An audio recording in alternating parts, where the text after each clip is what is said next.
ನಮಸ್ತೆ ಸ್ನೇಹಿತರೆ. ಶ್ರೀ ಶಿವಪುರಾಣದ 7ನೇ ಭಾಗವಾದ ತೃತೀಯ ಶತರುದ್ರ ಸಂಹಿತೆ. ಅದರಲ್ಲಿ ಮೊದಲನೆಯದು ಬಾಣಾಸುರ. ಸನತ್ ಕುಮಾರರು ವ್ಯಾಸರಿಗೆ ಶಿವನು ಪ್ರಸನ್ನನಾಗಿ ಬಾಣಾಸುರನಿಗೆ ಗಣಾಧಿಪತ್ಯ ಪದವನ್ನು ನೀಡಿದ ಕಥೆಯನ್ನು ಹಾಗೂ ಶಿವನ ಕರುಣೆಯಿಂದ ಬಾಣಾಸುರನು ಮಹಾಕಾಲತ್ವವನ್ನು ಹೊಂದಿದ ಬಗೆಯನ್ನು ಹೇಳತೊಡಗಿದನು. ಬಾಣಾಸುರ ಬಲಿಚಕ್ರವರ್ತಿಯ ಮಗ, ಪ್ರಹ್ಲಾದನ ಮೊಮ್ಮಗನೇ ಬಲಿ. ಮಹಾವಿಷ್ಣುವು ನೆಲ್ಲವನ್ನು ದಾನ ಕೇಳಲು ಬಂದಾಗ 3 ಲೋಕಗಳನ್ನೇ ದಾನ ಮಾಡಿ ಮಹಾದಾನಿ ಎಂದು ಹೆಸರಾದ ರಾಕ್ಷಸರ ರಾಜ. ಇವನ ಮಗನಾಗಿ ಜನಿಸಿದ ಬಾಣಾಸುರ ಶೋಣಿತ ನಗರವನ್ನು ರಾಜಧಾನಿಯನ್ನಾಗಿ ಮಾಡಿಕೊಂಡು ರಾಜ್ಯವಾಳುತ್ತಿದ್ದನು. ಶಿವಭಕ್ತನಾದ ಬಾಣಾಸುರನಿಗೆ ದೇವತೆಗಳೆಲ್ಲರೂ ಅಧೀನರಾಗಿದ್ದರು. ಒಮ್ಮೆ ಶಿವನು ಕೈಲಾಸದಿಂದ ದರೆಗಿಳಿದು ಬಂದು ಬಾಣಾಸುರನು ವಾಸವಾಗಿದ್ದ ಊರಿನ ನದಿಯಲ್ಲಿ ಜಲಕ್ರೀಡೆಗೆ ತೊಡಗಿದನು. ಪಾರ್ವತಿಯೂ ಬಳಿಯಲ್ಲಿ ಇದ್ದರೆ ಚೆನ್ನ ಎಂದು ಅವಳನ್ನು ಕರೆತರಲು ನಂದಿಯನ್ನು ಕಳುಹಿಸಿದನು. ಶಿವನು ದೇವಾಸುರರೊಡನೆ ಜಲಕ್ರೀಡೆಯಾಡುತ್ತಿದ್ದದ್ದನ್ನು ನೋಡಲು ಅಲ್ಲಿಗೆ ಅಪ್ಸರೆಯರು ಬಂದಿದ್ದರು. ಅವರ ಮಧ್ಯೆ ಬಾಣಾಸುರನ ಮಗಳು ಹುಷೆಯೂ ಇದ್ದಳು. ಶಿವನು ಕ್ರೀಡೆಯಲ್ಲಿದ್ದಾಗ ಯಾರು ಮೊದಲು ಹೋಗಿ ಅವನೊಡನೆ ಜಲಕ್ರೀಡೆಯಾಡುವರೋ ಅವಳನ್ನೇ ವರಿಸುವನು ಎಂದು ಅಪ್ಸರೆಯರು ಬಗೆದರು. ಮೊದಲು ಉಷೆಯೇ ಪಾರ್ವತಿಯ ರೂಪದಲ್ಲಿ ಹೋಗಿ ಶಿವನನ್ನು ಸ್ಪರ್ಶಿಸಲು ಪ್ರಯತ್ನಿಸಿದಳು. ಆ ವೇಳೆಗೆ ಅಲ್ಲಿಗೆ ಬಂದ ಶಿವನ ಹೆಂಡತಿ ಪಾರ್ವತಿ ಕುಪಿತಳಾಗಿ ಉಷೆಗೆ ವೈಶಾಖ ಶುಕ್ಲ ದ್ವಾದಶಿ ರಾತ್ರಿ ನೀನು ಮಲಗಿದ್ದ ವೇಳೆ ಪೂರ್ವರಾತ್ರಿ ಕಳೆದ ಬಳಿಕ ಯಾರು ನಿನ್ನೊಡನೆ ಭೋಗಿಸುವನೋ ಅವನೇ ನಿನ್ನ ಪತಿಯಾಗುವನು ಎಂದು ಶಾಪವಿತ್ತಳು. ಬಾಣಾಸುರನು ತಾಂಡವ ನೃತ್ಯ ಮಾಡಿ ಶಿವನನ್ನು ಮೆಚ್ಚಿಸಿ ಅವನ ಕೃಪೆಗೆ ಪಾತ್ರನಾಗಿ 1000 ಭುಜಗಳನ್ನು ಪಡೆದು ಮಹಾವೀರನೆನಿಸಿದನು. ಅವನಿಗೆ ಎದುರಿ ಯಾರು ಅವನೊಡನೆ ಯುದ್ಧ ಮಾಡಲು ಬರುತ್ತಿರಲಿಲ್ಲ. ಬಾಣಾಸುರನು ತಾನು ವೀರನಾಗಿ ಸುಮ್ಮನೆ ಕುಳಿತಿರಲು ಇಚ್ಛಿಸಲಿಲ್ಲ. ತನ್ನೊಡನೆ ಯಾರಾದರೂ ಯುದ್ಧಕ್ಕೆ ಬರಬಾರದೇ ಎಂದು ಸಮಯ ಕಾಯುತ್ತಿದ್ದನು. ತಾನು 1000 ಭುಜಗಳ ವೀರನೆಂಬ ಗರ್ವವೂ ಅವನಲ್ಲಿ ಮನೆ ಮಾಡಿತ್ತು. ಯುದ್ಧ ಒದಗಿಸಿಕೊಂಡಬೇಕೆಂದು ಶಿವನಲ್ಲಿ ಮೊರೆಹೊಕ್ಕನು. ಶಿವನು ಅವನು ಅಹಂಕಾರ ಹೊಂದಿದವನಾಗಿರುವನೆಂದು ಬಾಣಾಸುರ, ಇಷ್ಟರಲ್ಲೇ ನನ್ನಂತ ಸಮರ್ಥನೊಡನೆ ನೀನು ಯುದ್ಧ ಮಾಡುವಿ, ಆಗ ನಿನ್ನ ಭುಜಗಳು ಕತ್ತರಿಸಿ ಬೀಳುತ್ತವೆ. ನಿನ್ನ ಆಯುಧ ಶಾಲೆಯಲ್ಲಿ ವಾಯುವಿನ ಉತ್ಪತ್ತವಾದಾಗ ನಿನಗೆ ಗಂಡಾಂತರ ಕಾಲ ಸಮೀಪಿಸಿದೆಂದು ತಿಳಿ ಎಂದು ಹೇಳಿ ಅಂತರ್ಧನಾದನು. ಬಾಣಾಸುರ ಈ ವಿಷಯವನ್ನೆಲ್ಲ ಮಂತ್ರಿ ಕುಬಂಡನಿಗೆ ತಿಳಿಸಿ ಯಾವಾಗ ಯುದ್ಧ ಪ್ರಾಪ್ತವಾಗುತ್ತೆಂಬುದನ್ನು ಕಾಯುತ್ತಾ ಕುಳಿತನು. ಶಿವನು ಭುಜಗಳು ಕತ್ತರಿಸಿ ಬೀಳುತ್ತವೆಂದು ಹೇಳಿದರೂ ಬಾಣಾಸುರ ಗರ್ವಿಷ್ಠನಾಗಿ ತನ್ನ 1000 ಬಾಹುಗಳ ತೆಗೆಯುವ ವೀರನಾದರೂ ಎಲ್ಲಿ ಹುಟ್ಟಿರುವನು ಎಂದು ಮದಾಂಧನಾಗಿ ವರ್ತಿಸಿದನು. ಯಾವುದಕ್ಕೂ ಒಂದು ನೆಪ ಬೇಕು, ಕಾರಣವಿಲ್ಲದೆ ಕಾರ್ಯವಾಗದು. ಶಿವನ ಮಾಯೆಯ ಪ್ರಭಾವ ಕೆಲಸ ಮಾಡತೊಡಗಿತ್ತು. ಬಾಣಾಸುರನ ಮಗಳು ಉಷೆ ಒಂದು ದಿನ ವಿಷ್ಣು ಪೂಜೆ ಮಾಡಿ ತನ್ನ ಅಂತಃಪುರದಲ್ಲಿ ಮಲಗಿದ್ದಳು. ಅಂದು ವೈಶಾಖ ಶುಕ್ಲ ದ್ವಾದಶಿ. ಶ್ರೀಕೃಷ್ಣನ ಮೊಮ್ಮಗನು ಪ್ರದ್ಯುಮ್ನನ ಮಗನೂ ಆದ ಅನಿರುದ್ಧನು ಪಾರ್ವತಿಯ ಹಣತಿಯ ಮೇರೆಗೆ ಉಷೆಯ ಮಂದಿರವನ್ನು ಪ್ರವೇಶಿಸಿ ಅವಳನ್ನು ಭೋಗಿಸಿ ದ್ವಾರಕೆಗೆ ಹಿಂತಿರುಗಿದನು. ಮರುದಿನ ಉಷೆ ತಾನು ದೂಷಿತಳಾದೆನೆಂದು ಶರೀರ ತ್ಯಾಗ ಮಾಡ ಹೊರಟಾಗ ಕುಬಂಡನ ಮಗಳಿಂದ ರಕ್ಷಿಸಲ್ಪಟ್ಟಳು. ಉಷೆಯಿಂದ ಎಲ್ಲಾ ವಿವರ ತಿಳಿದ ಕುಬಂಡನ ಮಗಳು ಚಿತ್ರಲೀಲೆ ತನ್ನ ಚಿತ್ರ ಬರೆಯುವ ಸಾಮರ್ಥ್ಯದಿಂದ ಅನಿರುದ್ಧನ ಚಿತ್ರವನ್ನು ಊಹೆಯ ಮೇಲೆ ಬರೆದಳು. ಉಷೆ ಚಿತ್ರದಲ್ಲಿರುವ ವ್ಯಕ್ತಿಯೇ ತನ್ನನ್ನು ಭೋಗಿಸಿದವನೆಂದು ಸೂಚಿಸಿದಳು. ಕೂಡಲೇ ಅವನನ್ನು ಕರೆತರಲು ಹೇಳಿದಳು.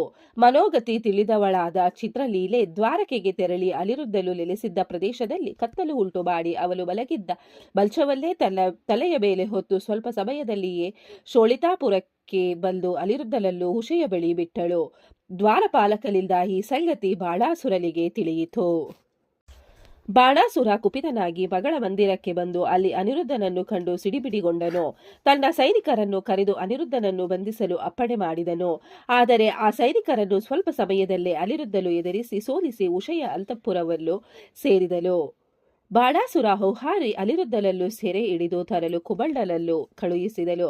ಅನಿರುದ್ಧನೊಡನೆ ಹೋರಾಡಲು ಚತುರಂಗ ಬಲದೊಡನೆ ಬಂದ ಕುಬಂಡನನ್ನು ಅನಿರುದ್ಧ ಹಿಮ್ಮೆಟ್ಟುವಂತೆ ಮಾಡಿದನು. ಕಡೆಗೆ ಬಾಣಾಸುರನೇ ಅನಿರುದ್ಧನೊಡನೆ ಹೋರಾಡಲು ಬಂದನು. ಮಾಯಾವಿದ್ಯೆಯಲ್ಲೂ ಬಲ್ಲವನಾಗಿದ್ದ ಬಾಣನು ಹೋರಾಡುತ್ತಾ ಕಡೆಗೆ ಅನಿರುದ್ಧನನ್ನು ನಾಗಪಾಶದಿಂದ ಬಂಧಿಸಿ ಅವನನ್ನು ಹೀನಮಾನವಾಗಿ ನಿಲ್ಲಿಸಿ ಸೈನಿಕರಿಗೆ ಅವನನ್ನು ವಧಿಸಲು ಆಜ್ಞಾಪಿಸಿದನು. ಆದರೆ ಮಂತ್ರಿ ಕುಬಂಡನು ನಡುವೆ ಪ್ರವೇಶಿಸಿ ಅನಿರುದ್ಧನ ವಧೆಯನ್ನು ತಪ್ಪಿಸಿದನು.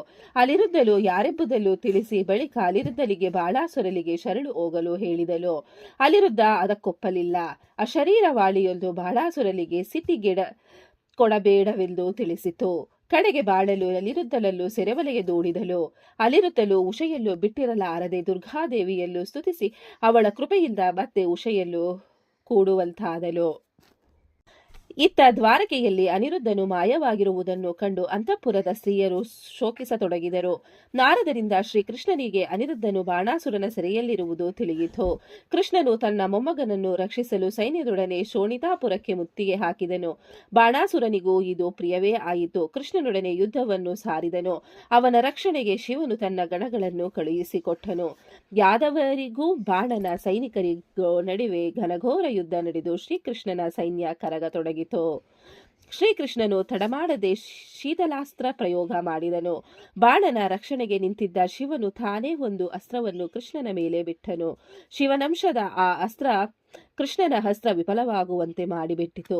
ಶ್ರೀಕೃಷ್ಣನು ಇನ್ನೇನು ಗತಿ ಎಂದು ಶಿವನನ್ನು ಸ್ತುತಿಸತೊಡಗಿ, ಪರಮೇಶ್ವರ, 1000 ಭುಜಬಲವಿದೆ ಎಂದು ದುರಹಂಕಾರದಿಂದ ಬೀಗುತ್ತಿರುವ ಬಾಣನ ಭುಜಗಳನ್ನು ಕತ್ತರಿಸಲು ಬಂದಿರುತ್ತೇನೆ. ನೀನು ರಣರಂಗದಿಂದ ಹಿಂತಿರುಗು. ನಿನ್ನ ಶಾಪ ವ್ಯರ್ಥವಾಗದಂತೆ ನಾನು ಬಾಣವನ್ನು ಹೊಡೆಯುವೆ ಎಂದು ಪ್ರಾರ್ಥಿಸಿದನು. ಶಿವನು ತನ್ನ ಶಾಪವನ್ನು ನೆನೆದು, ಅಯ್ಯ ಕೃಷ್ಣ, ನೀನು ಹೇಳುವುದು ಸರಿಯಾಗಿಯೇ ಇದೆ. ನಾನು ಭೃತ್ಯನಾದ ಬಾಣನನ್ನು ಬಿಟ್ಟುಕೊಡಲಾಗದವನಾಗಿದ್ದೇನೆ. ಮೇಲಾಗಿ ನೀನು ಅವನನ್ನು ಹೊಡೆದುರುಳಿಸುವುದೋ ನೋಡಲಾರೆ. ಆದರೆ ಶಾಪವು ಫಲಿಸಬೇಕು. ಬಾಣನು ಅಹಂಕಾರದಿಂದ ವರ್ತಿಸಿದ್ದಾನೆ. ನೀನು ಒಂದು ಅಸ್ತ್ರದಿಂದ ನನ್ನನ್ನು ಮೋಹಗೊಳಿಸು. ಸಂಮೋಹನದಿಂದ ನಾನು ಮೂರ್ಛಿತನಾಗುವೆ. ಆಗ ನೀನು ಬಾಣಾಸುರನನ್ನು ಹೊಡೆಯುವಿಯಂತೆ ಎಂದು ಹೇಳಿದನು. ಶ್ರೀಕೃಷ್ಣನು ಕೂಡಲೇ ಶಿವನ ಮೇಲೆ ಬಾಣಗಳನ್ನು ಪ್ರಯೋಗಿಸಿ ಅವನು ಮೂರ್ಛಿತನಾಗುವಂತೆ ಮಾಡಿದದ್ದಲ್ಲದೆ ಕ್ಷಣ ಮಾತ್ರದಲ್ಲಿ ಬಾಣಾಸುರನ ಮೇಲೆ ಬಾಣಗಳನ್ನು ಪ್ರಯೋಗಿಸಿ ಅವನ 1000 ಬಾಹುಗಳನ್ನು ಕತ್ತರಿಸಿ ಹಾಕಿಬಿಟ್ಟನು. ಬಾಣಾಸುರನು ಕುಪಿತನಾಗಿ ಶ್ರೀಕೃಷ್ಣನೊಡನೆ ಘೋರ ಸಮರಕ್ಕಿಳಿದು ಯಾದವ ಸೇನೆ ಇಮ್ಮೆಟ್ಟುವಂತೆ ಮಾಡಿದನು. ಎಷ್ಟೋ ಯಾದವರು ಮೂರ್ಛೆ ಬಿದ್ದರು. ಶ್ರೀಕೃಷ್ಣನು ಬಾಣನೊಡನೆ ಹೋರಾಡಿ ಕಡೆಗೆ ಆ ದೈತ್ಯನ ಶಿರಸ್ಸು ಕತ್ತರಿಸಲು ಸುದರ್ಶನ ಚಕ್ರವನ್ನು ಬೀಸಲು ನಿರ್ಧರಿಸಿದನು. ಇದನ್ನು ಮನಗಂಡ ಶಿವನು ಮೂರ್ಛೆಯಿಂದ ಎಚ್ಚೆತ್ತು ಕೃಷ್ಣನನ್ನು ಸಮಾಧಾನಗೊಳಿಸಿ ಕೃಷ್ಣ ಮತ್ತು ಬಾಣಾಸುರರಿಬ್ಬರಲ್ಲೂ ಸ್ನೇಹವೇರ್ಪಡುವಂತೆ ಮಾಡಿದನು. ಯುದ್ಧವು ನಿಂತು ಶಾಂತಿ ಉಂಟಾಯಿತು. ಬಳಿಕ ಬಾಣಾಸುರನು ಶ್ರೀಕೃಷ್ಣನನ್ನು ಅರಮನೆಗೆ ಕರೆದೊಯ್ದು ಅವನ ಸಮ್ಮುಖದಲ್ಲಿ ತನ್ನ ಮಗಳಾದ ಉಷೆಯನ್ನು ಕೃಷ್ಣನ ಮೊಮ್ಮಗ ಅನಿರುದ್ಧನಿಗೆ ಕೊಟ್ಟು ಸಂಭ್ರಮದಿಂದ ವಿವಾಹ ಮಾಡಿದನು. ದನ ಕನಕ ವಸ್ತು ವಾಹನಾದಿಗಳನ್ನು ಅಳಿಯನಿಗೆ ಕೊಟ್ಟು ಮಗಳೊಡನೆ ಸಂತೋಷದಿಂದ ದ್ವಾರಕೆಗೆ ಕಳುಹಿಸಿಕೊಟ್ಟಲು. ಶ್ರೀಕೃಷ್ಣಾದಿಯಾಗಿ ಎಲ್ಲರೂ ದ್ವಾರಕೆಗೆ ಹೊರಟು ಹೋದರು. ಬಳಿಕ ಬಾಣಾಸುರನಿಗೆ ತನ್ನ ವರ್ತನೆಯಿಂದ ಪಶ್ಚಾತ್ತಾಪ ಉಂಟಾಯಿತು. ಅವನಲ್ಲಿ ಅತೀವ ಶಿವಭಕ್ತಿ ಉಂಟಾಯಿತು. ಶಿವನನ್ನು ಸ್ತುತಿಸುತ್ತಾ ರೋಧಿಸಿದಳು. ತನ್ನ ಶರೀರದಿಂದ ರಕ್ತ ಸುರಿಸಿ ನೆಲವನ್ನು ತೋಯಿಸಿದಳು. ಬಾಣಾಸುರನ ಭಕ್ತಿ ಕಂಡು ಶಿವನು ಪ್ರಸನ್ನನಾಗಿ ಪ್ರತ್ಯಕ್ಷಲಾದಳು. ಶಿವನು ಬಾಣಾಸುರನಿಗೆ, ಬಾಣ, ನಿನ್ನ ಶಿವಭಕ್ತಿಯನ್ನು ಮೆಚ್ಚಿದ್ದೇನೆ. ತುಸುಕಾಲ ನಿಲ್ಲಲ್ಲಿ ಅಜ್ಞಾನ ಬಲೆವಾಡಿತು. ಯಾರು ನಿಲ್ಲಲು ಮೀರಿಸಲಾರರೆಂದು ಗರ್ವಿಷ್ಠನಾಗಿದ್ದಿ. ಇದೀಗ ಪಶ್ಚಾತ್ತಾಪದಿಂದ ಶುದ್ಧಲಾಗಿರುವೆ. ನಿನಗೇನು ಹೊರಬೇಕೋ ಕೇಳಿಕೋ ಎಂದಳು. ಬಾಣಾಸುರನು ಸಂತುಷ್ಟನಾಗಿ, ಪರಮೇಶ್ವರನೇ, ಶೋಣಿತಾ ನಗರದಲ್ಲಿ ನನ್ನ ಮಗಳಿಗೆ ಜನಿಸುವ ಮಗನ ರಾಜ್ಯ ಇಲ್ಲಿ ನೆಲೆಗೊಳ್ಳಬೇಕು ಎಂದು ವರವನ್ನು ಬೇಡಿ ಪಡೆದನು. ಶಿವನು ಪ್ರಸನ್ನನಾಗಿ ಬಾಣಾಸುರನಿಗೆ ಗಣಾಧಿಪತ್ಯ ಪದವನ್ನು ಕರುಣಿಸಿದನು. ಬಾಣಾಸುರನು ಶಿವನ ಒಲುಮೆಯಿಂದ ಮಹಾಕಾಲ ತತ್ವವನ್ನು ಹೊಂದಿ ಸಂತೋಷಪಟ್ಟನು. ಬಳಿಕ ಸನತ್ಕುಮಾರರು ವ್ಯಾಸರಿಗೆ ಗಜಾಸುರನ ಕಥೆಯನ್ನು ಹೇಳತೊಡಗಿದರು. ಇಲ್ಲಿಗೆ ಶ್ರೀ ಶಿವಪುರಾಣದ 7ನೇ ಭಾಗವಾದ ತೃತೀಯ ಶತರುದ್ರ ಸಂಹಿತೆಯ ಬಾಣಾಸುರನ ಕಥೆಯು ಮುಕ್ತಾಯಗೊಂಡಿತು.